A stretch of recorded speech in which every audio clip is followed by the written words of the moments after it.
இதே இது மேற்கு வங்கத்தில் எஸ்ஐஆரை வந்து பிஜேபி எதிர்க்கிறது. ஏன் எதிர்க்கிறீங்க? இங்கே ஆதரிக்கிறீங்க. இங்கே பிஜேபி வருதும் எஸ்ஐஆர் வேணுங்கிறத சொல்லுது, அவசியம்னு சொல்லுது. பீகாரில் சொல்லுச்சு பிஜேபி அவசியம்னு சொல்லுச்சு. ஏன்னா உங்களுக்கு தேவையான வாக்காளர்கள் நீக்கிடணும். அங்கே வந்து ஏன் வெஸ்ட் பெங்காலில் இருக்கிறீங்க? ஏன்னா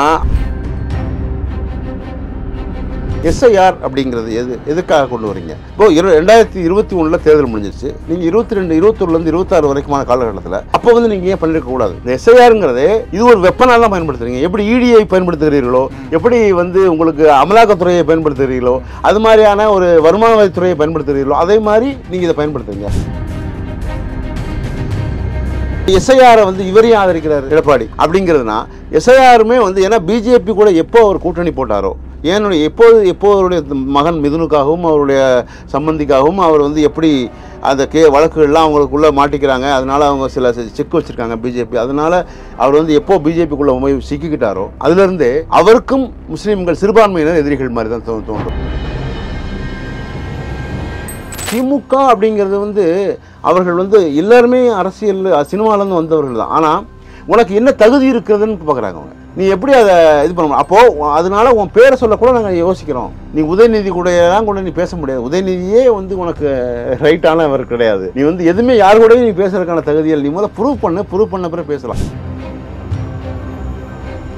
அவர் என்னதான் திட்டி வம்பு கெடுத்தாலும், அங்கிள்னு சொன்னாலும், சார்னு சொன்னாலும், நீங்கள் என்னதான் பேசினாலும் நான் அவனை பேச மாட்டோம், உன் பேரை பேச சொல்ல மாட்டோம் அப்படிங்கிற ஒரு முடிவில் இருக்காங்க. ஸ்டாம்பீட் நடக்கும்போதே அடுத்து இந்த எப்படி ஏன் இதை நம்ம தேர்தல் ஆணையத்தில் அங்கீகாரமே வராத கட்சி தான் அது, அங்கீகாரம் இல்லாத கட்சிக்கு நம்ம எப்படி சொல்ல முடியும் அப்படிங்கிற ஒரு வரும்போதே இவங்க வந்து அதிகாரம்பூர்வமாக சொல்கிறதுக்கான வாய்ப்புகள் இல்லை. அண்ணா சொல்கிறாரு, போற்றுவோர் போற்றட்டும், தூற்றுவோர் தூற்றட்டும்ன்றாரு. கருணாநிதியும் அதே மாதிரி தான், பேரே சொல்ல மாட்டார்.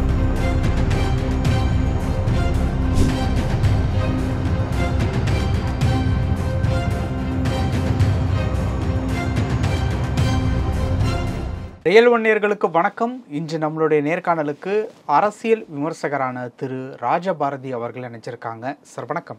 வணக்கம் சார். இப்போ முதல்வர் ஸ்டாலின் அவர்கள் வந்து ஒரு விஷயம் வந்து குறிப்பிட்டிருந்தார். சிபிஐ, அமலாக்கத்துறை உள்ளிட்ட ஏஜென்சியோடு தற்பொழுது எஸ்ஐஆர் என்னும் ஆயுதம் மூலம் திமுகவை அழிக்க முயற்சி அப்படின்னு சொல்லி வந்து ஒரு எம்எல்ஏ வீட்டு ஃபங்க்ஷன் ஸ்ரீரங்கத்தில் பேசியிருக்காரு. எப்படி திமுகவை அழிக்கிறதுக்கு தான் எஸ்ஐஆரா, எப்படி பார்க்குறது? இல்லை, இதை வந்து இன்னொரு கோணத்துலையும் பார்க்கணும். இதே இது மேற்கு வங்கத்தில் எஸ்ஐஆரை வந்து பிஜேபி எதிர்க்கிறது. ஏன் எதிர்க்கிறீங்க? இங்கே ஆதரிக்கிறீங்க. இங்கே பிஜேபி வருதும் எஸ்ஐஆர் வேணுங்கிறத சொல்லுது, அவசியம்னு சொல்லுது. பீகாரில் சொல்லுச்சு பிஜேபி அவசியம்னு சொல்லுச்சு. ஏன்னா உங்களுக்கு தேவையான வாக்காளர்கள் நீக்கிடணும். அங்கே வந்து ஏன் வெஸ்ட் பெங்காலில் இருக்கிறீங்க?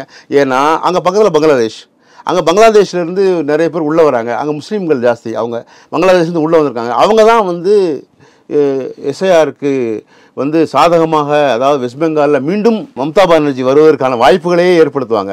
அப்படிங்கும்போது உங்களுக்கு தேவைன்னா ஒரு மாதிரியும் தேவையில்லைன்னா ஒரு மாதிரியும் யோசிப்பீங்களா அப்படிங்கிறதான் என் கேள்வி. இன்னொன்று, இவர் வந்து பீகாரில் வந்து இவர் முதலமைச்சர் ஸ்டாலின் அவர்கள் அங்கே போய் பேச போகிறாரு. பேச போகும்போது அது வந்து இவருக்கு பிடிக்கல. திமுக வந்து இந்தியா கூட்டணியில் இருக்கும்போது தேஜஸ்வி யாதவுக்காக அங்கே போய் பேச போகிறாங்க பிரச்சாரத்துக்கு. அப்போது பிஜேபி வந்து என்ன சொல்லுது, பிடிக்கல அதுக்கு. அப்போ சொல்கிறார், பீகாரிகள் இங்கே கொடுமைப்படுத்தப்படுகிறார்கள் அப்படிங்கிறது போய் பேசுகிறாங்க. அப்போ பீகாரிகள் கொடுமைப்படுத்தப்படுகிறார்கள் அப்படின்னு ஏன் சொல்கிறாங்கன்னா, அப்போது எல்லா இடத்துலையுமே வந்து திமுக வந்து அவங்க இடத்துல போய் பிஜேபி இருக்கிற இடத்துல போய் நீங்கள் வந்து பேசுனீங்கன்னா அவர்களுக்கு எதிராக செயல்பட்டீர்களானால் உங்களை எதிர்த்து நாங்கள் சொல்லுவோம். இப்போ எஸ்ஐஆரை வந்து இவரையும் ஆதரிக்கிறார் எடப்பாடி.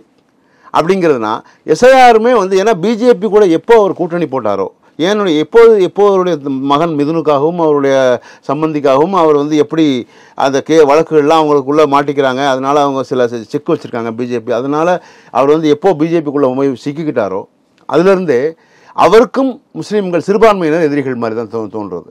இப்போ பீகாரில் வந்து ஏன் சிறுபான்மையினருடைய வாக்குகள் தான் நிறைய வந்து சிதறிச்சு, அவங்க நீக்கினாங்க. அவங்க கிட்டத்தட்ட ஒரு 55 லட்சம் கிட்டத்தட்ட சொன்னாங்க, 60 லட்சம் பேர் கிட்ட சொன்னாங்க.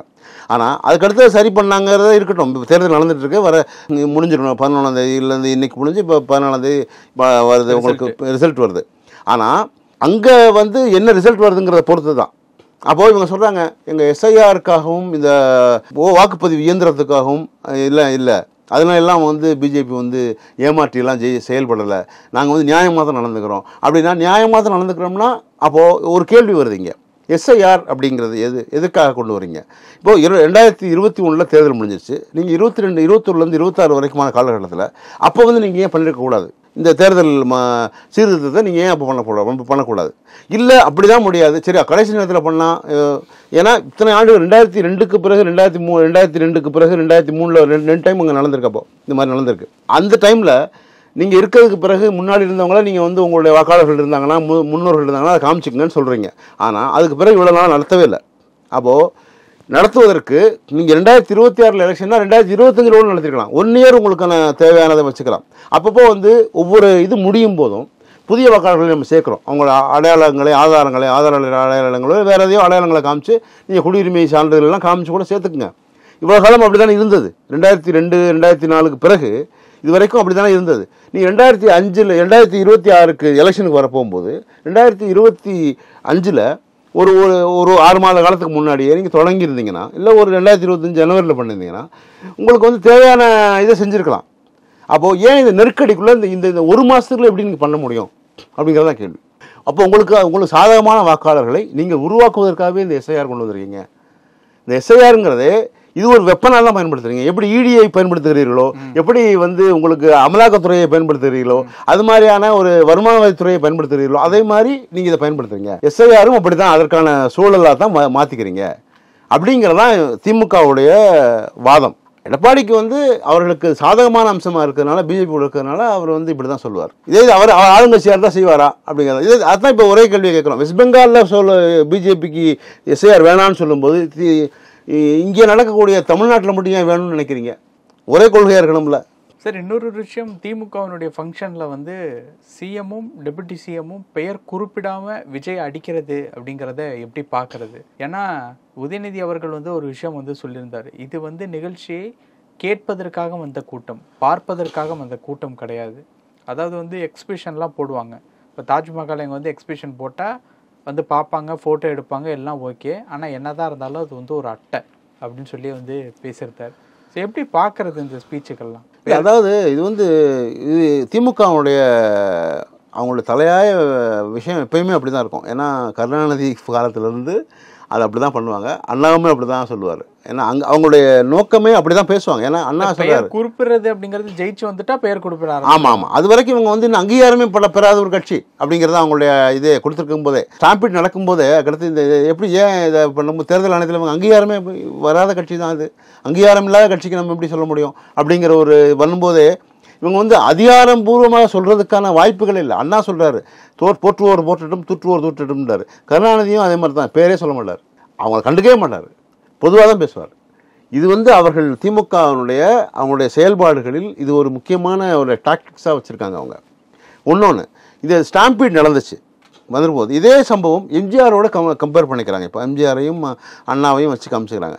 விஜயகாந்தும் அப்படி தான் செஞ்சார். எம்ஜிஆர் கருப்பு எம்ஜிஆர்னு சொல்லப்பட்டுச்சு. திமுக நபர்கள் விஜய் விமர்சனம் பண்ணுறது அப்படிங்கிறது எப்படி பார்க்குறீங்க அந்த ஒரு விஷயத்த? அதான் சொல்கிறேன். ஏன்னா திமுக அப்படிங்கிறது வந்து அவர்கள் வந்து எல்லாருமே அரசியல் சினிமாலேருந்து வந்தவர்கள் தான். ஆனால் உனக்கு என்ன தகுதி இருக்கிறதுன்னு பார்க்குறாங்க அவங்க. நீ உனக்கு என்ன திமுக காரங்க சொல்கிறதுக்கான காரணம் என்ன? கருணாநிதியோடும் எம்ஜிஆரும் நாங்கள் பழகி இருக்கிறோம்.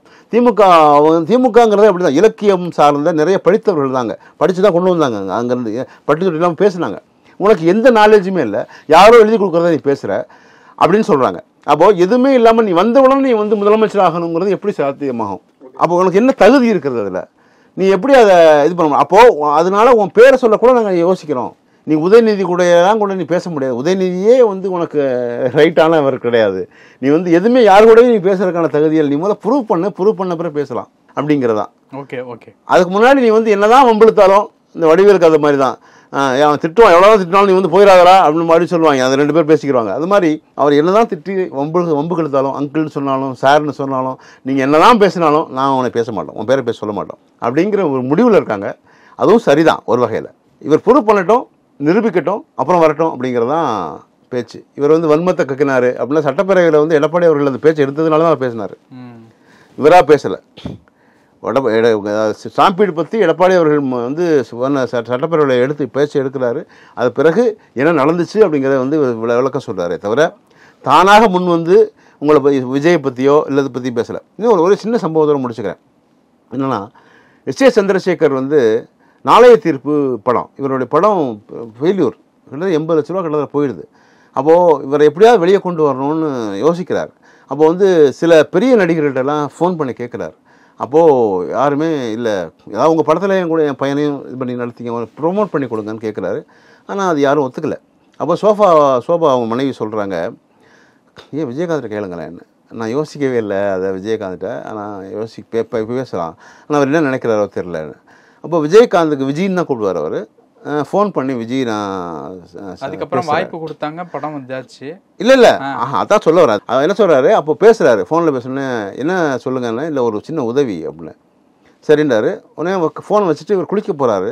குளிச்சுட்டு வர்றதுக்குள்ளே விஜயகாந்த் வந்து இவர் வீட்டில் இருக்கார். அதுதான் அங்கே பெரிய விஷயம். அதாவது உதவின்னு சொன்னவொடனே அங்கே வந்து எப்படி இருந்தார் அவங்க. அப்போ அவருடைய செந்தூர பாண்டியில் வந்து அவர் ஒரு கெஸ்ட் ரோலாகவே பண்ணுறாரு.